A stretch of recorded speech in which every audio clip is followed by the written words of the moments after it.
Assalamualaikum warahmatullahi wabarakatuh. Saya atas nama Lilisa Fitri dari SI 25. Dan saya Muhammad Fakihul Haq, perwakilan dari kelompok 3, akan mempresentasikan materi mengenai sentralisasi dan esentralisasi. Sentralisasi dan esentralisasi. Sentralisasi dan esentralisasi yaitu aspek penting dalam pengembangan sistem informasi, khususnya dalam organisasi sistem informasi. Yang pertama yaitu sentralisasi. Sentralisasi adalah semua pekerjaan dilakukan oleh pusat pengolahan, yaitu di tempat komputer terpasang. Pemakaian jarak jauh dilayani melalui saluran komunikasi dengan cara remote job entry, time sharing, atau teleprocessing. Yang kedua yaitu desentralisasi. Dalam desentralisasi, kegiatan pengolahan data dilakukan oleh unit-unit yang sifatnya lokal, umumnya menurut pengelompokan fungsi organisasi yang bersangkutan atau menurut faktor geografis.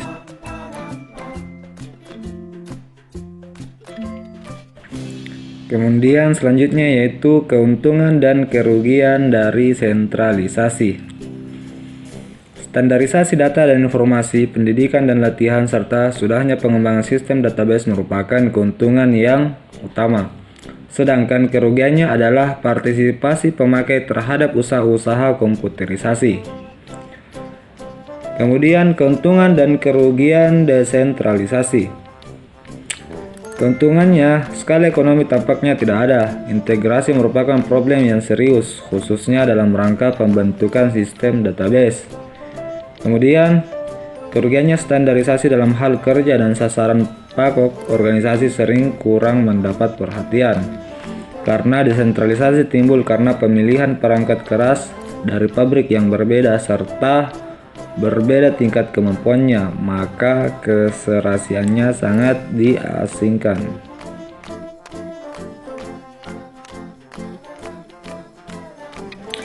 Informasi yang cepat dan akurat besar pengaruhnya terhadap kelangsungan hidup perusahaan. Dengan hadirnya komputer, hampir mengubah secara keseluruhan dunia sistem informasi manajemen. Semua persyaratan untuk membangun sistem informasi manajemen yang baik, yaitu masalah kecepatan dan keakuratan yang menjadi sifat utama informasi yang baik, dapat dipenuhi dengan efektif oleh komputer. Selanjutnya yaitu dalam dunia sistem informasi manajemen, peranan komputer adalah mendukung perusahaan mulai dari tingkat operasional, tingkat manajerial, sampai tingkat direktorial.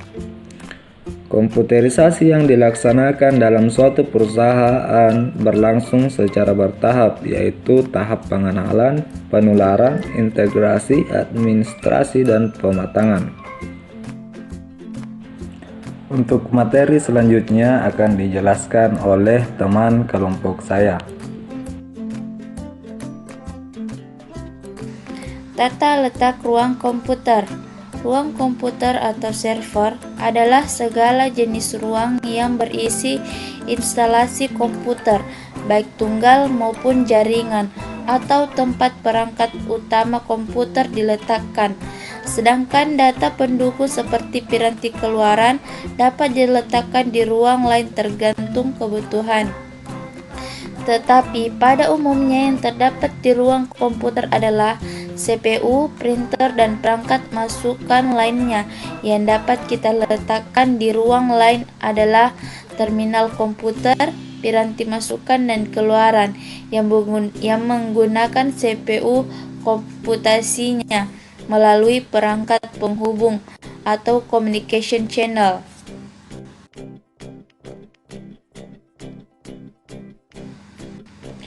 Yang harus diperhatikan dalam perencanaan tata ruang komputer adalah yang pertama, yaitu pencahayaan atau perhatikan penerangan tata letak monitor dan lampu. Yang kedua, desain ruang komputer. Perhatikan suhu ruang komputer atau server. Yang ketiga, perhatikan penampilan device, printer fax, atau telepon, bebas medan magnet dan listrik, bebas getaran dan bebas zat kimia.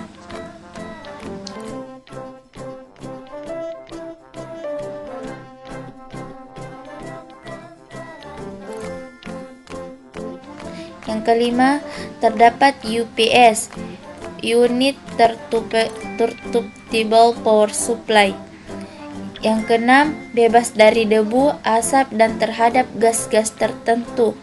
Yang ketujuh, penangkalan petir HAVC, yaitu Heat Ventilation or Air Conditioning.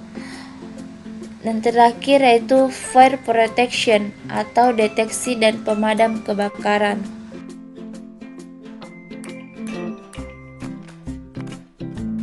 Nah, mengapa dibutuhkan perencanaan yang baik?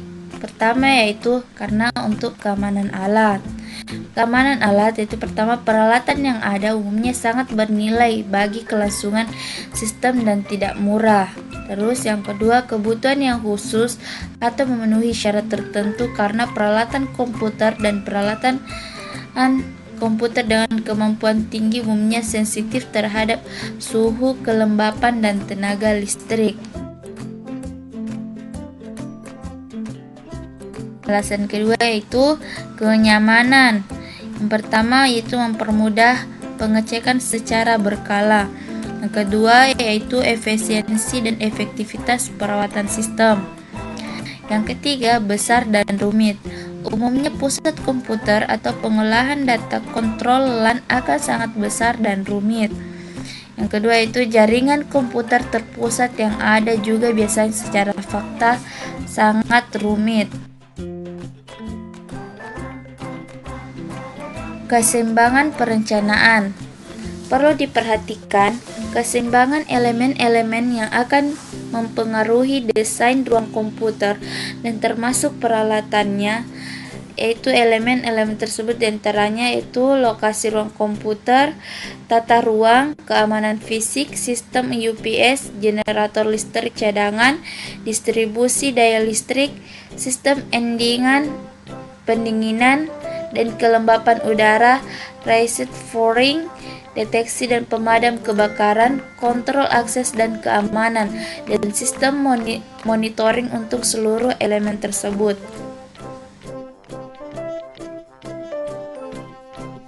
Yang kelima, jenis atau tipe kebutuhan lainnya. Yang pertama itu reservoir, yang kedua kontrol LAN, yang ketiga pengolahan data, yang keempat penyimpanan alat, yang terakhir yaitu staf atau operator.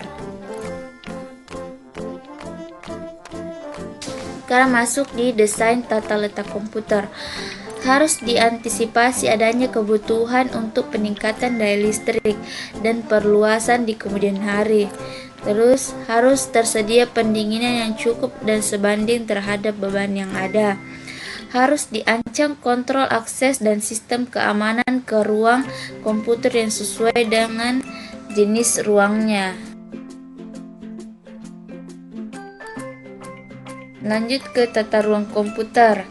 Tata ruang komputer atau kesesuaian dengan fungsi penempatan dan peralatan, kenyamanan pengguna, kemudahan perawatan, dan keindahan. Yang kedua, aspek pengkabelan baik untuk power maupun LAN atau jalur pengkabelan outlet, saklar, dan lain-lain. Yang ketiga, kontrol keamanan.